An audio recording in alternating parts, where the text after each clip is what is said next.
The summer sun was beating down hard on the small town of Riverside Hills when Marcus Williams pulled his car into the parking lot of the grocery store. His wife, Denise, sat beside him, and their two children, 14-year-old Tyler and 10-year-old Maya, were in the back seat. They had just finished a long drive from their home in the city, coming to visit Denise's elderly mother, who lived in this quiet community.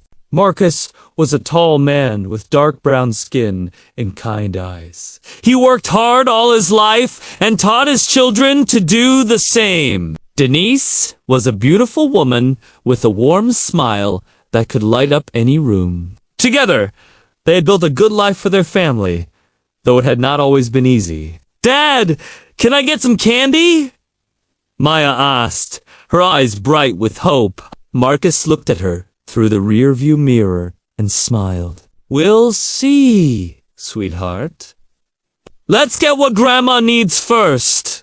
The family got out of the car and walked toward the store. It was a typical grocery store in a typical small town. Nothing about this day seemed unusual or special. Marcus had no idea that in just a few minutes, his life was about to change forever. They walked through the automatic doors and grabbed a shopping cart. Denise pulled out the list her mother had given them over the phone. They needed milk, bread, eggs, and a few other things. Simple enough. As they walked through the aisles, Marcus noticed a police officer standing near the front of the store. The officer was a white man, probably in his early 40s, with a thick neck and cold blue eyes. He wore a badge that said Sargento Dedikamori-san, and he seemed to be watching the Williams family very closely. Marcus tried to ignore the officer's stare. He had dealt with this kind of thing before. Being a black man in America meant sometimes people looked at you with suspicion for no good reason. He had learned to keep his head down and go about his business. "Dad, look at these chips," Tyler said, holding up a bag of his favorite brand. "Put those in the cart," Marcus said. "Grandma probably has nothing good to snack on at her house." They continued shopping, but the officer kept following them. He stayed about 20 feet behind, pretending to look at products on the shelves. But Marcus could feel his eyes burning into the back of his head. Denise noticed it too. She touched her husband's arm and whispered, "Just ignore him. I am," Marcus said quietly. "Just keep shopping." When they reached the checkout line, the officer finally approached them. He walked up with his chest puffed out and his hand resting on his belt near his gun. "Excuse me," the officer said, his voice loud enough for everyone in the store to hear. "I need to see some identification." Marcus felt his heart rate increase, but he kept his face calm. "May I ask why, officer?" "Don't ask questions," Sergeant Morrison snapped. "Just show me your ID! Now!" Denise pulled the children close to her. Other shoppers had stopped what they were doing and were now watching the scene unfold. The store manager, a young woman with red hair, looked nervous but did not say anything. Marcus slowly reached into his back pocket and pulled out his wallet. He handed his driver's license to the officer. Morrison snatched it from his hand and studied it closely. "Marcus Williams from Chicago," the officer read aloud. "What are you doing in Riverside Hills?" "Visiting family," Marcus said. "My mother-in-law lives here."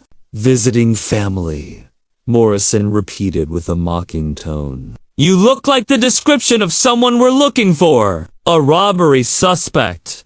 Marcus felt anger rise in his chest, but he pushed it down.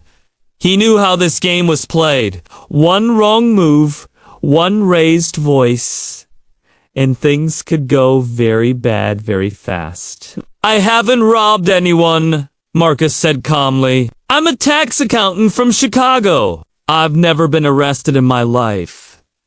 "Dad," Tyler started to say, but Denise shushed him. The officer stepped closer to Marcus, invading his personal space. "Don't get smart with me, boy," he said, spitting out that last word like it was poison.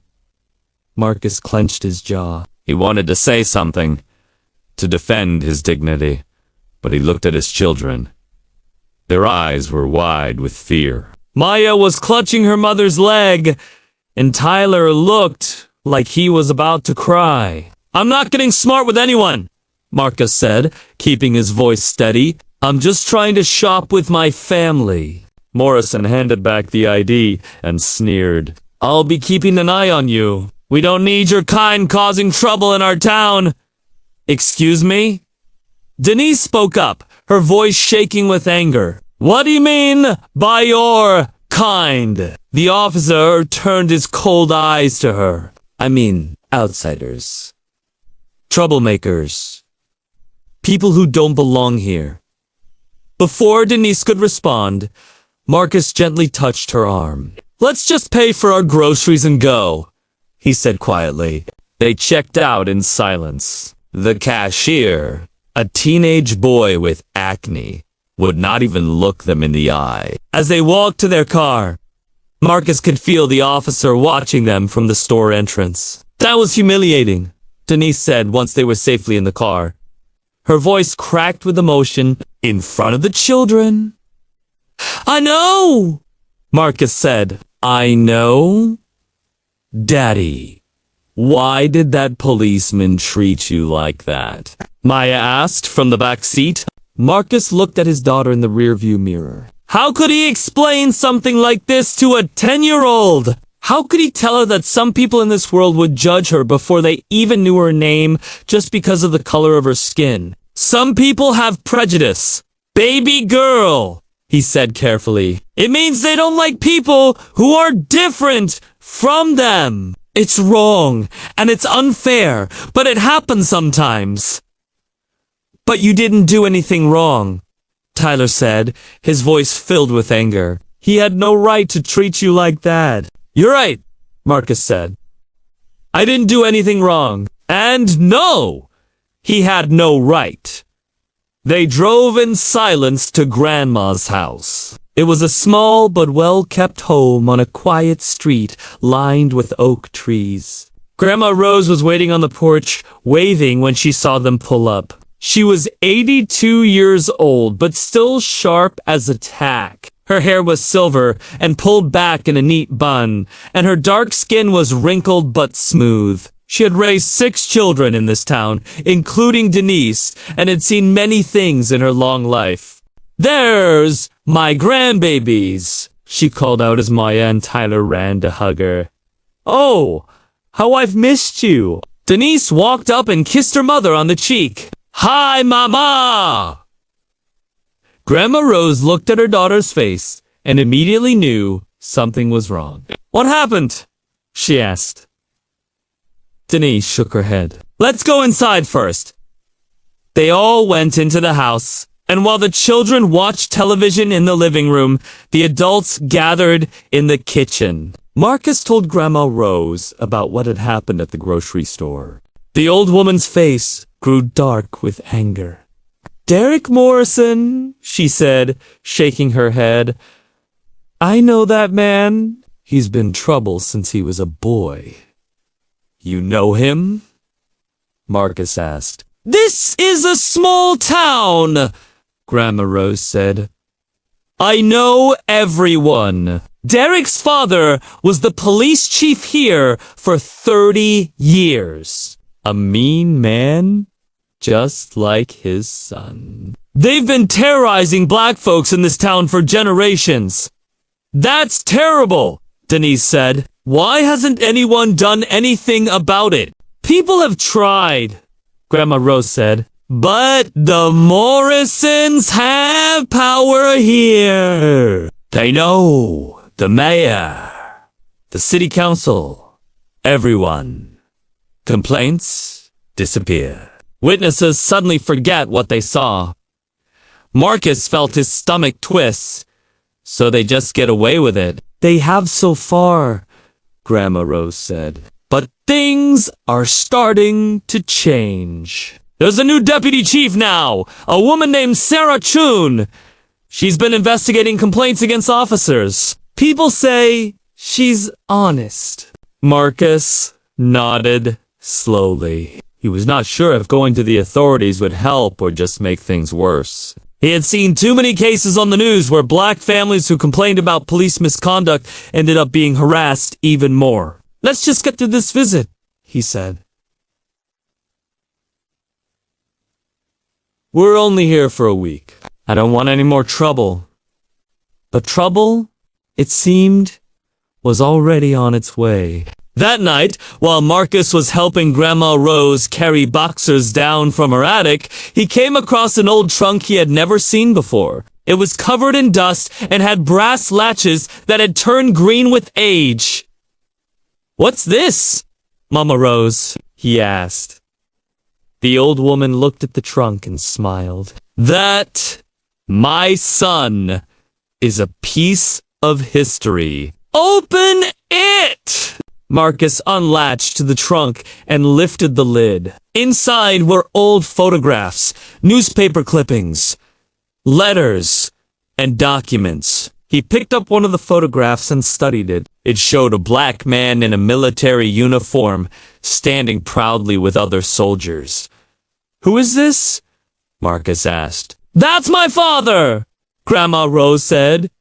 "Your children's great-grandfather. His name was Sergeant Major James Robinson. He fought in World War II and was one of the most decorated soldiers in his unit." Marcus looked at more photos. There was James Robinson shaking hands with generals, receiving medals, standing in front of the White House.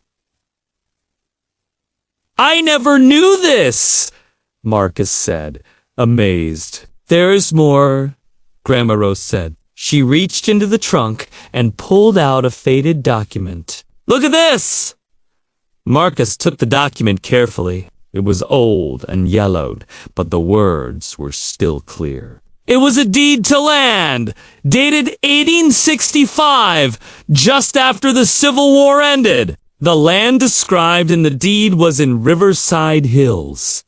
"Wait," Marcus said, his eyes widening. "Is this saying what I think it's saying?" Grandma Rose nodded, her eyes twinkling. "My family was one of the founding families of this town. We've been here longer than almost anyone else, including the Morrisons. This land we're standing on, my grandfather bought it fair and square when he was a freed slave. There's a lot more to our history here than people know." Marcus stared at the documents in disbelief. The family he had married into had deep roots in this town. They were not outsiders or troublemakers. They were part of the very foundation of Riverside Hills. And suddenly, he realized that Sergeant Morrison had picked the wrong family to mess with. The next morning, Marcus woke up early. He could not stop thinking about what he had found in the trunk. He had stayed up late into the night, reading through the old documents and letters. The Robinson family had a long and proud history in Riverside Hills. They had helped build the first church, the first school, and the first town hall. They had been farmers, teachers, soldiers, and leaders. But over the years, much of this history had been forgotten or deliberately hidden. Other families, like the Morrisons, had rewritten the story of the town to make themselves look more important.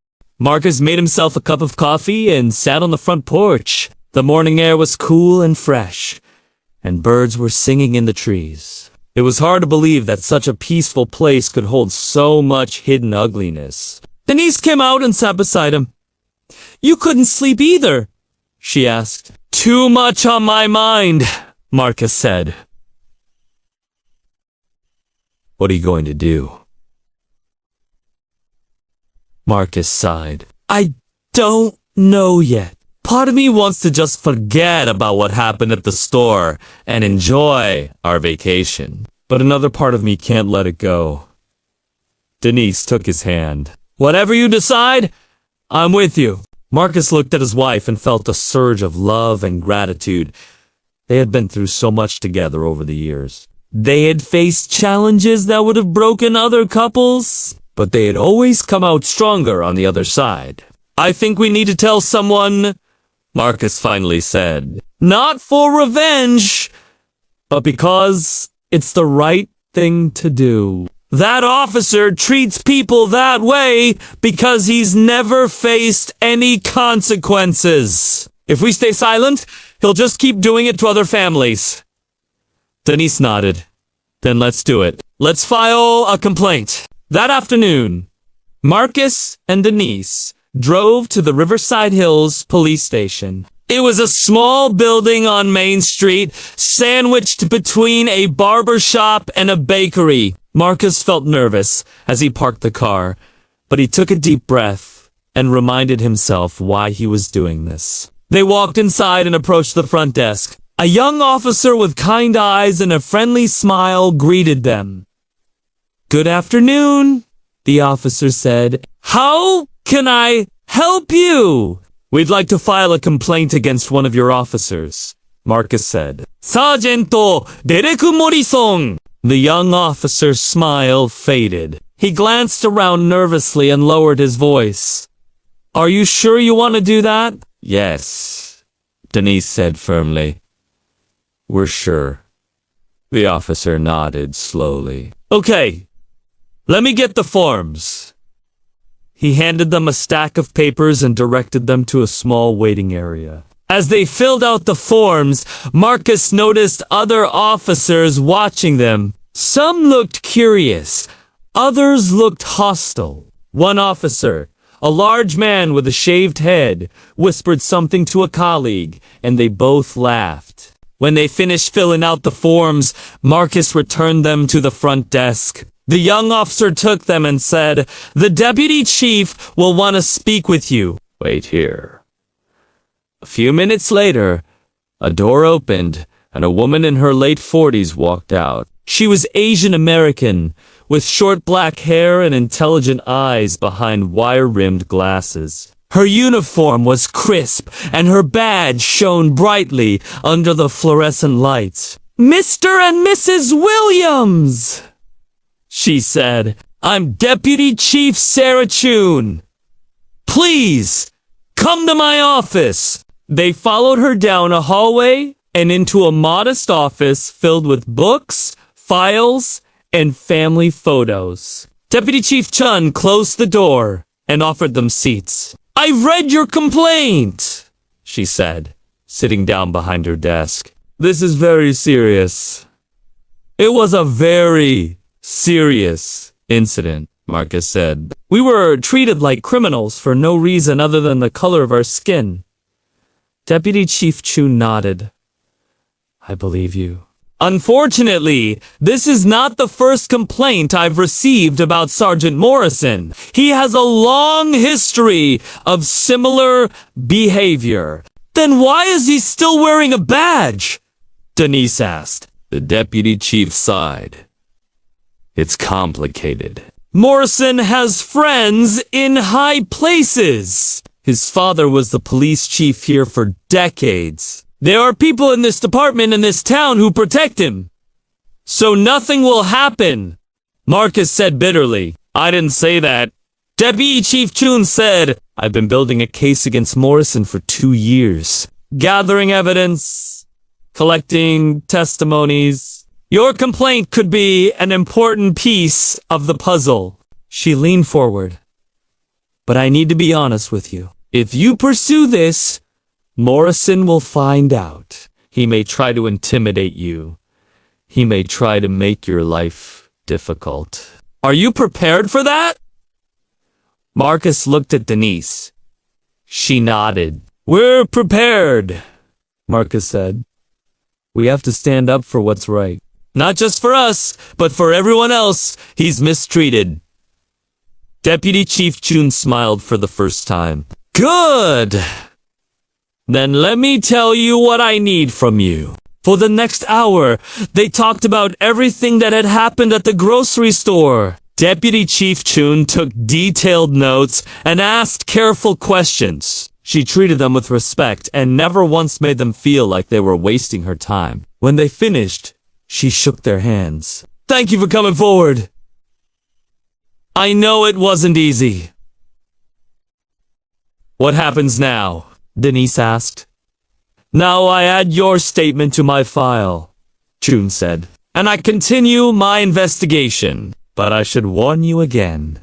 Be careful. Morrison is dangerous when he feels threatened. They left the police station feeling hopeful, but also anxious. They had done the right thing, but they knew there might be consequences. That evening, they had dinner at Grandma Rosa's house. The old woman had cooked a feast of fried chicken, collard greens, macaroni and cheese, and homemade cornbread. The children ate until they could barely move. This is the best meal I've had in years, Grandma, Tyler said. That's because it's made with love, baby, Grandma Rose said with a smile. After dinner, Marcus told Grandma Rose about their visit to the police station. She listened carefully, her face thoughtful. You did the right thing, she said when he finished, but you need to be careful now. The Morrisons don't take kindly to people who stand up to them. That's what Deputy Chief Chun said, Denise said. Sarah Chun is a good woman, Grandma Rose said. She's been trying to clean up that department for years, but she's got a lot of enemies. Some people don't want things to change. Why not? Tyler asked. He had been listening from the doorway.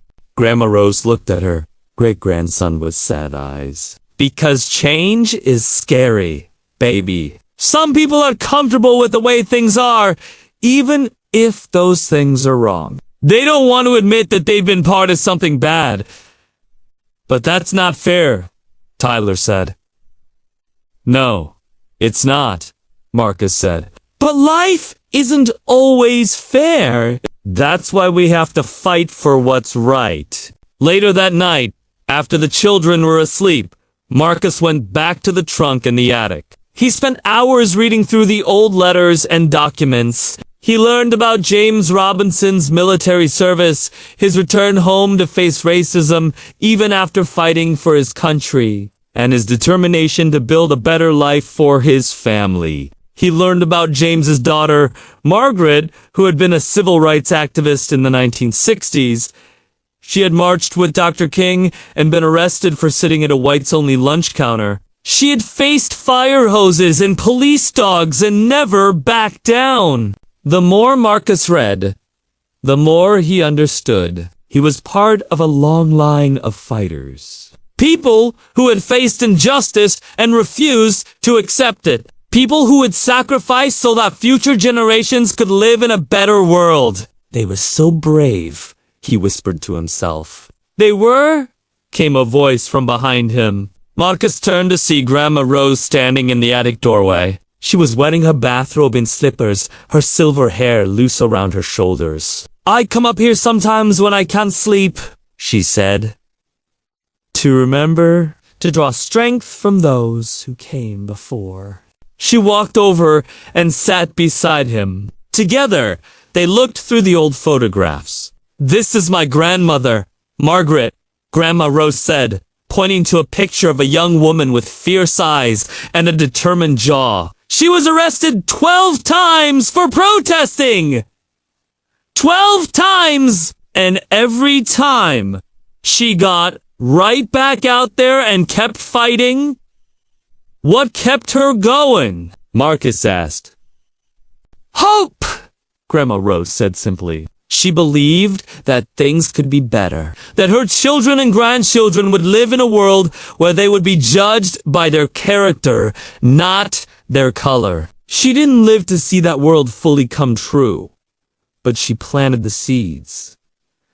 Marcus felt tears prick his eyes. I want to make her proud. I want to make all of them proud. Grandma Rose took his hand. You already have, son? You already have. The next day, Marcus decided to visit the Riverside Hills Historical Society. It was a small building on the edge of town, run by an elderly white woman named Mrs. Patricia Henderson. She was thin and frail, with white hair and sharp eyes behind thick glasses. May I help you?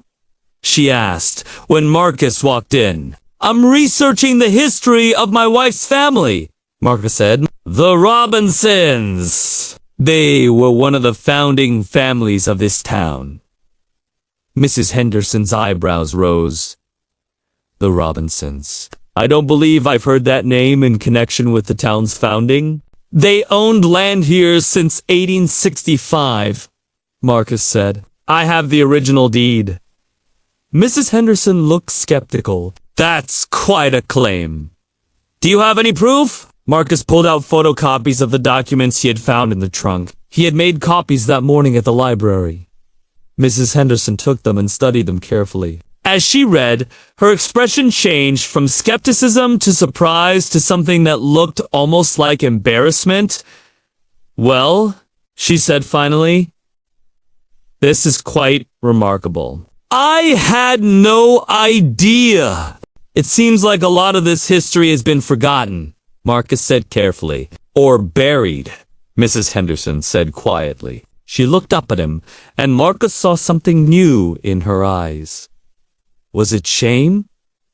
I've run this society for 40 years. I thought I knew everything about this town's history, but I see now that there were things I didn't know, or perhaps things I didn't want to know.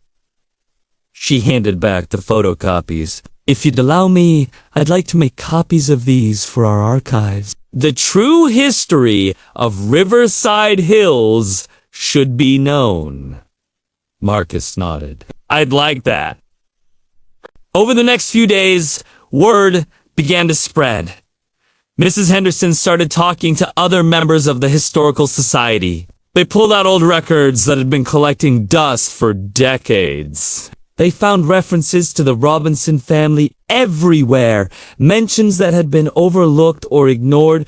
It turned out that the first mayor of Riverside Hills had been a white man named Thomas Morrison, Sergeant Derek Morrison's great-great-grandfather. But the man who had actually built the town hall, the church, and the schoolhouse was a black man named Samuel Robinson, a carpenter and craftsman who had been nearly erased from history. The Morrisons had not just been racist, they had systematically removed the contributions of black families from the town's official history, claiming credit for themselves. When this information started coming out, it caused a stir. The local newspaper, a small weekly called the Riverside Hills Gazette, ran a front-page story about the newly discovered history. The headline read, Town's Hidden History Revealed, Black Families Among Founders.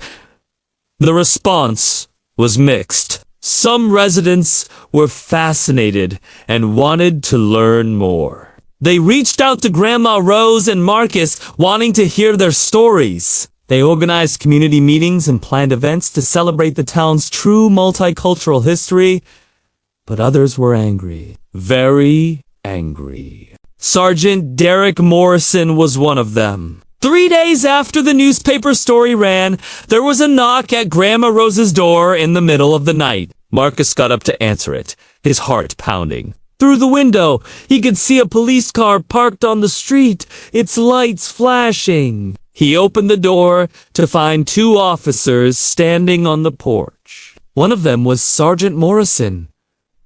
Good evening, Morrison said with a cold smile. We received a report of suspicious activity at this address. What suspicious activity? Marux demanded.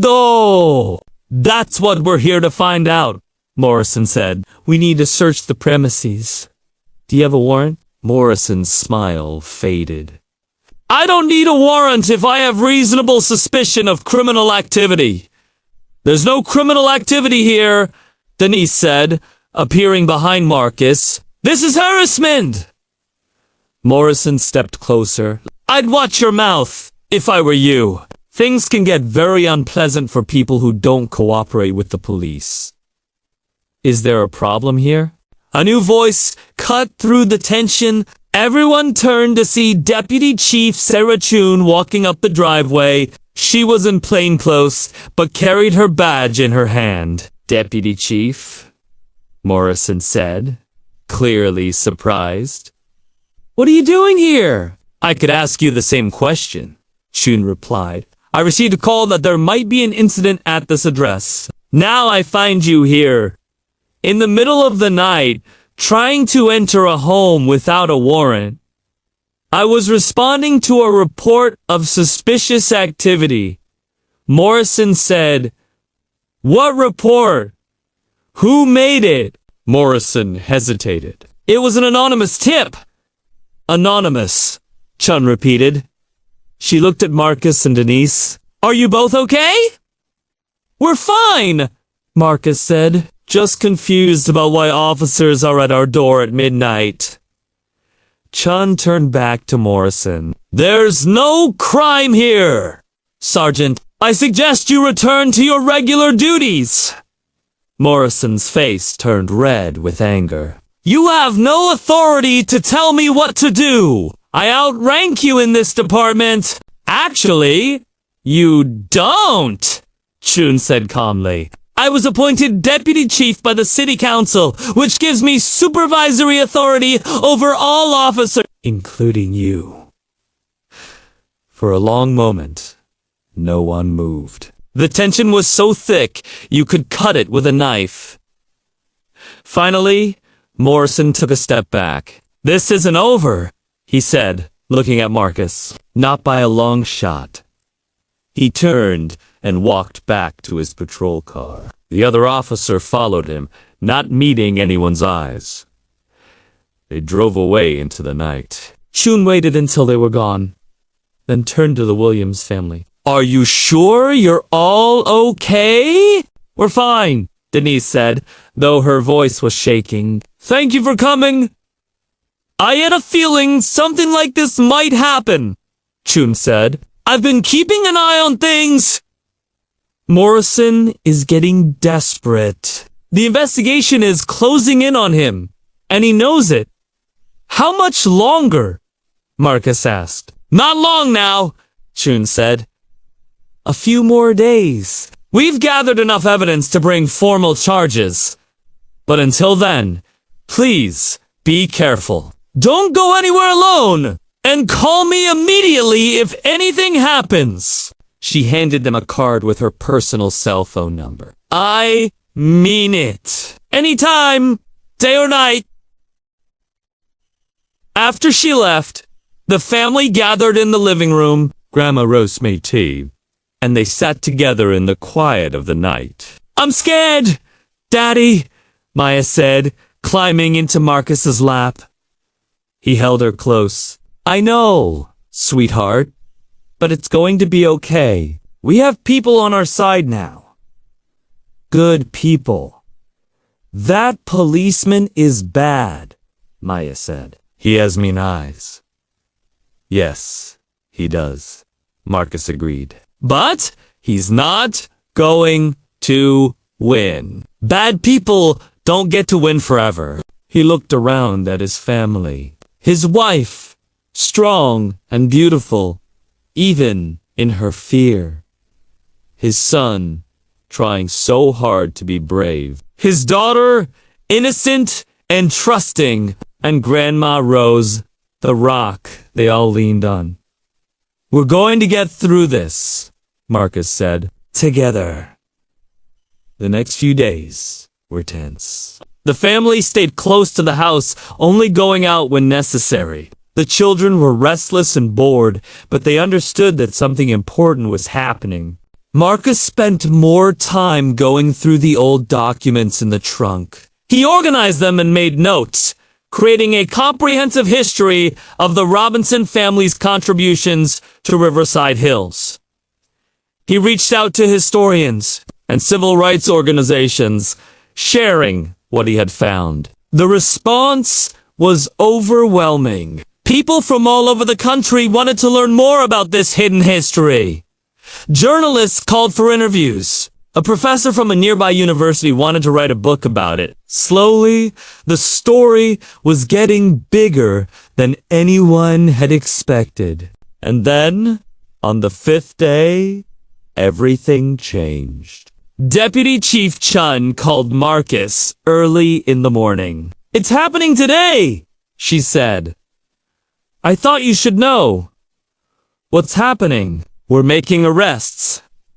Morrison and 3 other officers. The investigation is complete and the evidence is solid. Charges include civil rights violations, harassment, falsifying reports, and more."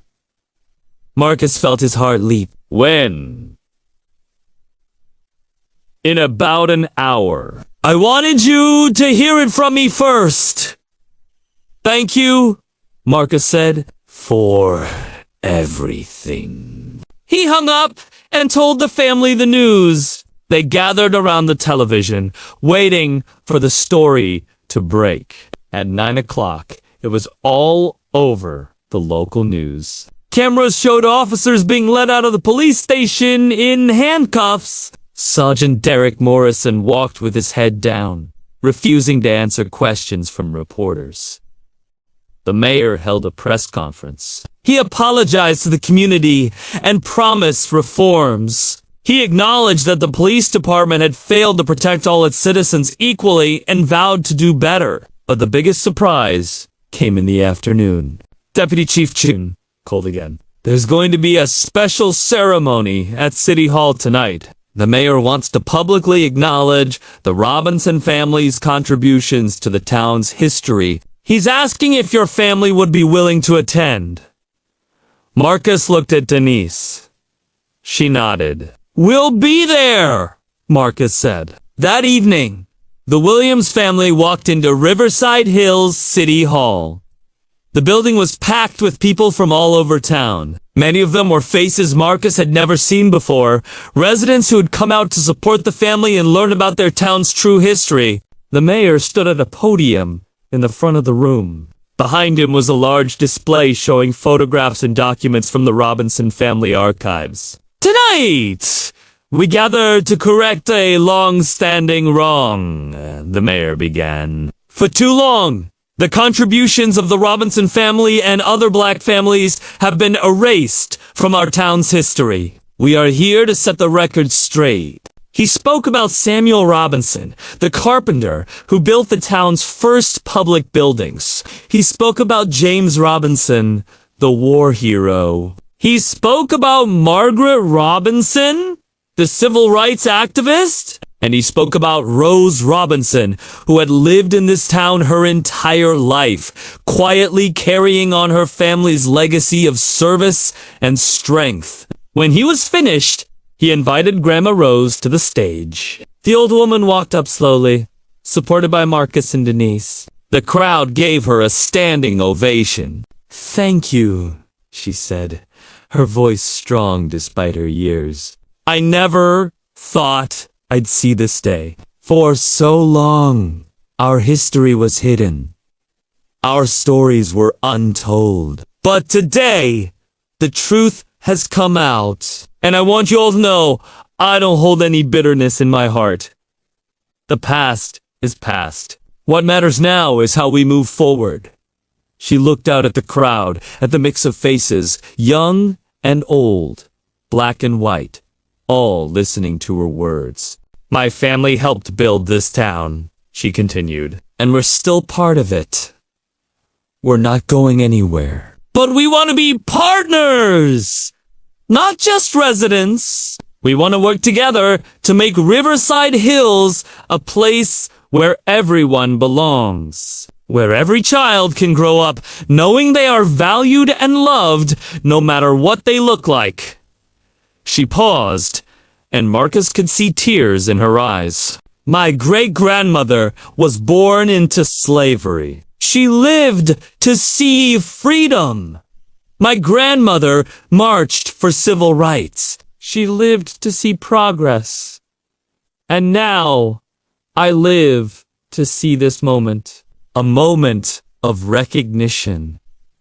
A moment of healing. This is what my ancestors fought for.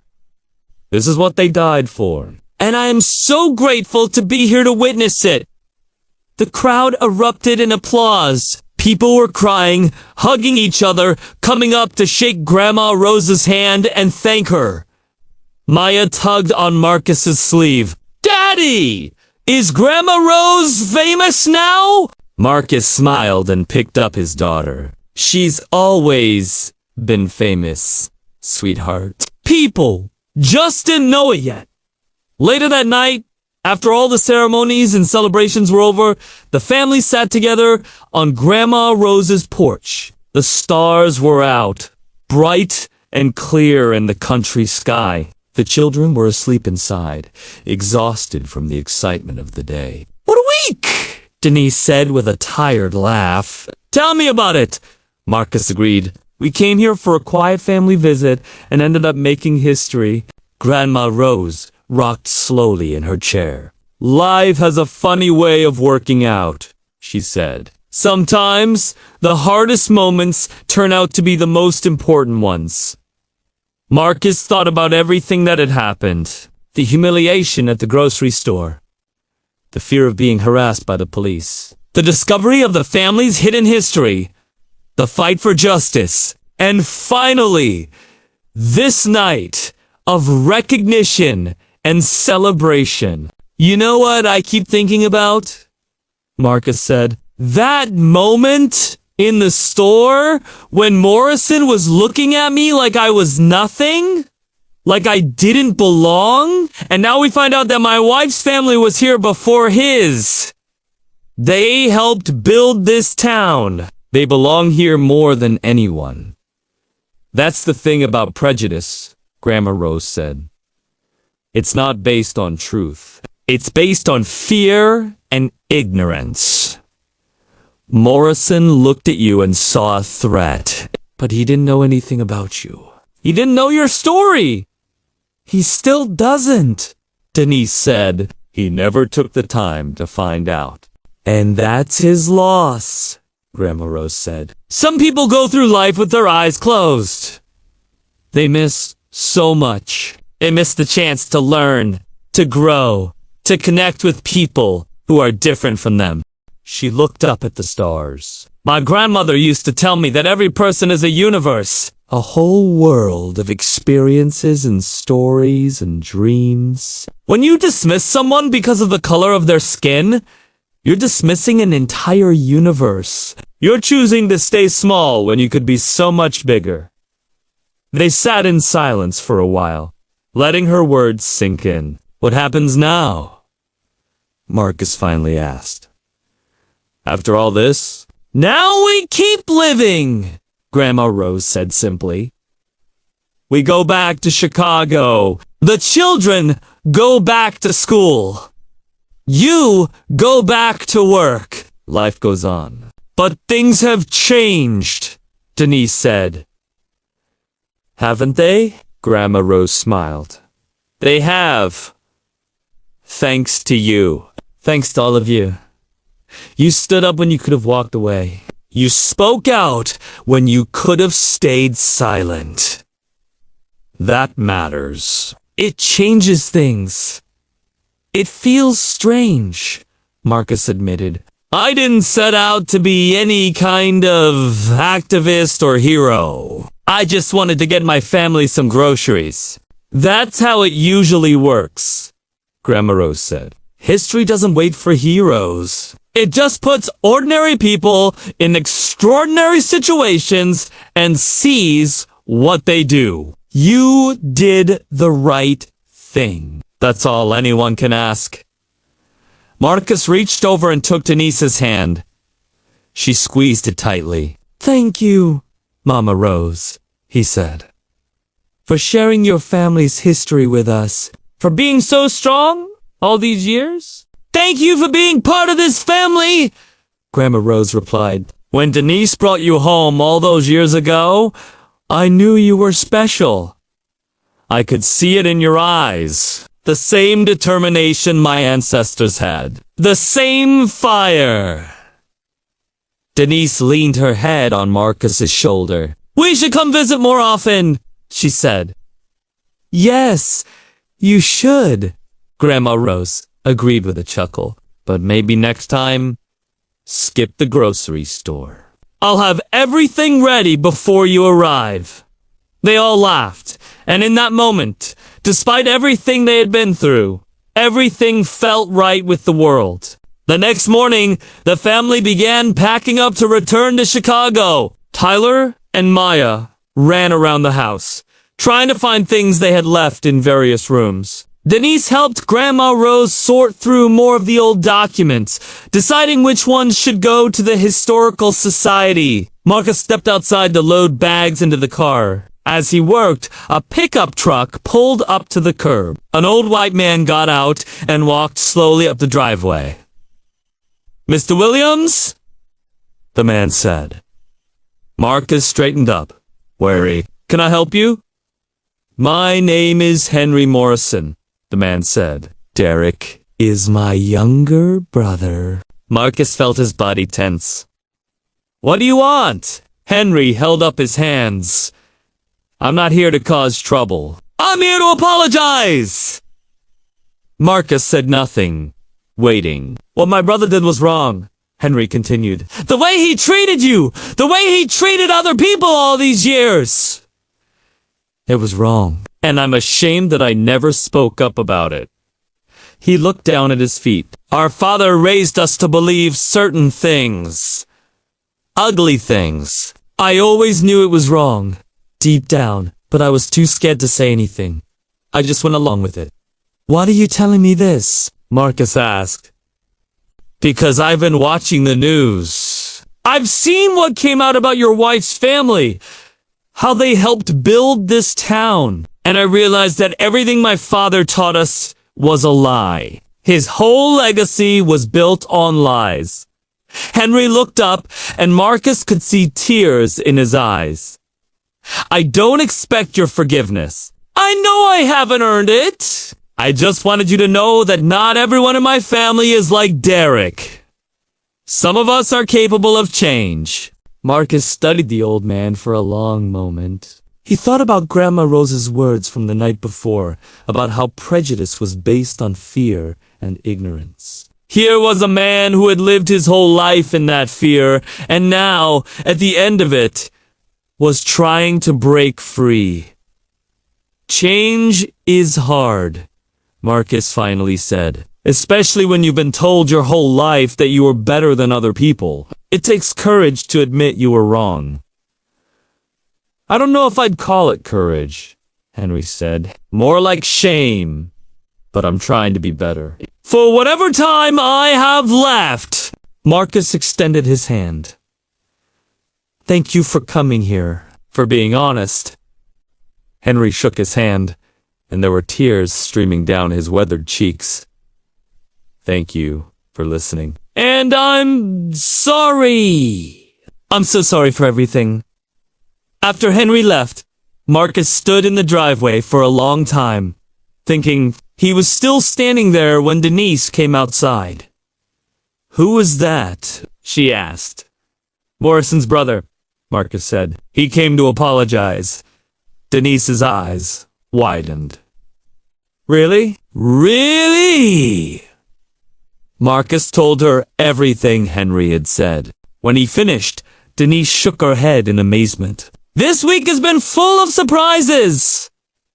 "It really has," Marcus agreed. They finished loading the car and gathered everyone together for one last goodbye. Grandma Rose hugged each of them tightly, pressing kisses to the children's foreheads. "You come back soon?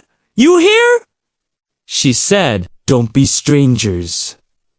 "We won't, Grandma," Tyler promised. "And you?" Grandma Rose said to Marcus, taking his face in her hands. "You take care of my baby girl and these precious children." "Always," Marcus said. They got in the car and pulled away from the house. The children waved out the back window until Grandma Rose was just a small figure in the distance. The drive back to Chicago was long, but it felt different from the drive down. Lighter, somehow, as if a weight had been lifted from all of them. "Dad?" Tyler said from the back seat. "Yeah, son. I'm proud of you." for what you did this week." Marcus felt a lump form in his throat. "Thank you, Tayo. That means a lot. I want to be like you when I grow up," Tyler continued. "Someone who stands up for what's right, even when it's scary." Denise reached over and squeezed Marcus's hand. "You can be anything you want to be," Marcus told his son. "But whatever you become, always remember where you come from. Remember the people who came before you. They sacrificed so much so that we could be here today." "I will, Dad. I promise." They drove on through the beautiful countryside, past fields of green and blue skies stretching to the horizon. In the back seat, Maya had fallen asleep against her brother's shoulder. Tyler was looking out the window, lost in thought. Marcus glanced at his wife. She smiled at him, her eyes full of love. "We did good," she said softly. "We did," he agreed. A few months later, Marcus received a letter in the mail. It was from the Riverside Hills Historical Society. They had completed their research into the Robinson family history and had created a permanent exhibit at the town museum. They were inviting the family to attend the grand opening. The exhibit was called Hidden Histories, the untold story of Riverside Hills. It featured photographs, documents, and artifacts from the Robinson family and other black families who had helped build the town. It told the truth about the past, both the good and the bad. The family made the trip back to Riverside Hills for the opening. This time, there were no incidents at the grocery store. In fact, people seemed to recognize them. Strangers came up to shake their hands and thank them for what they had done. At the museum, a crowd had gathered for the ribbon-cutting ceremony. The new police chief, a young black man who had been recruited from out of state, gave a speech about the importance of truth and reconciliation. Deputy Chief June, who had been promoted to lead internal affairs for the entire county, talked about the ongoing work to reform the department. And then it was Grandma Rose's turn to speak. She stood at the podium, looking out at the crowd that had gathered to honor her family's legacy. Behind her was a large banner with photographs of her ancestors, people who had been forgotten for generations but were now being remembered. "I have lived a long life," she began, "and I have seen many things. I have seen hatred and fear. I have seen injustice and cruelty. But I have also seen courage and love. I have seen people stand up for what is right, even when it cost them dearly." She paused, gathering her thoughts. This exhibit is not about revenge or blame. It is about truth.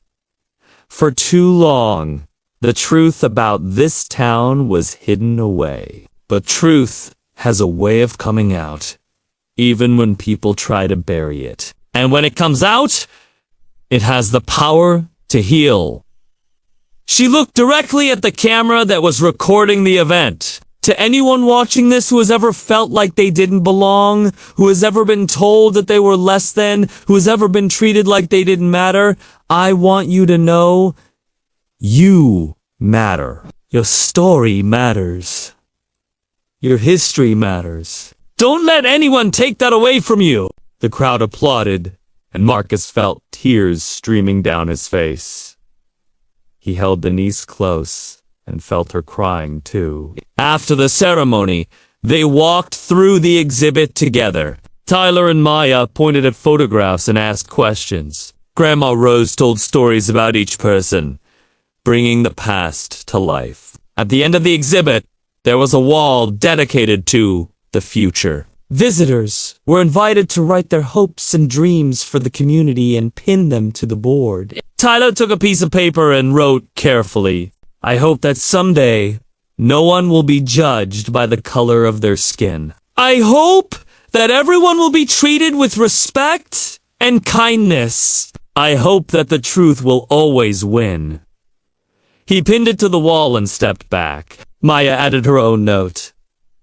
I hope everyone can be friends. Marcus smiled at his children. They understood.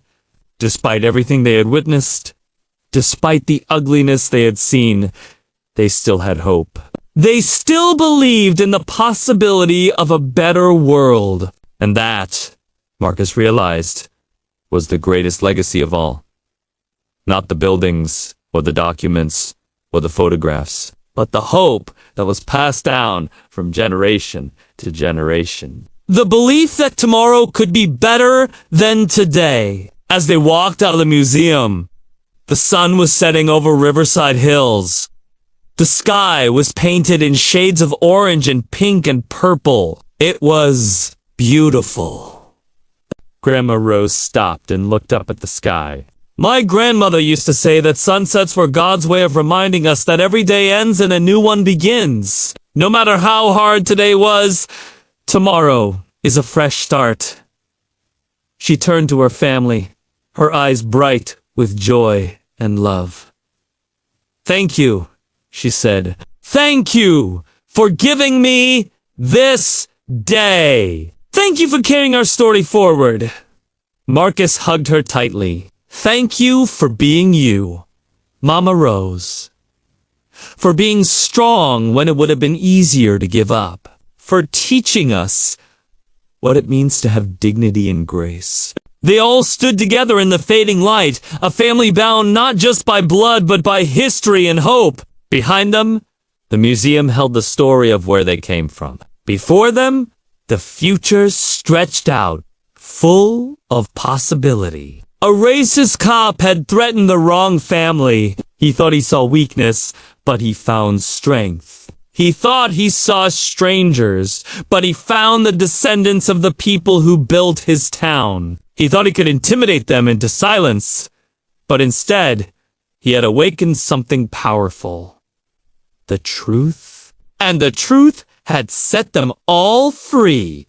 As they drove away from Riverside Hills that night, Marcus looked in the rearview mirror at his sleeping children. They would grow up knowing their history. They would know about the ancestors who had fought and sacrificed so they could be here today. They would know that they came from a long line of fighters, dreamers, and builders. And when they faced their own challenges, when someone tried to tell them they didn't belong, they would know the truth. They would know that they belonged everywhere.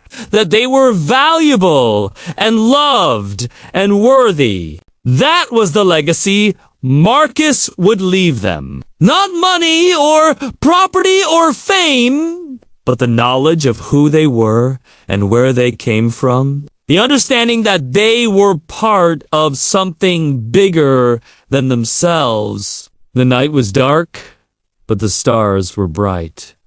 And somewhere ahead, tomorrow was waiting. A new day.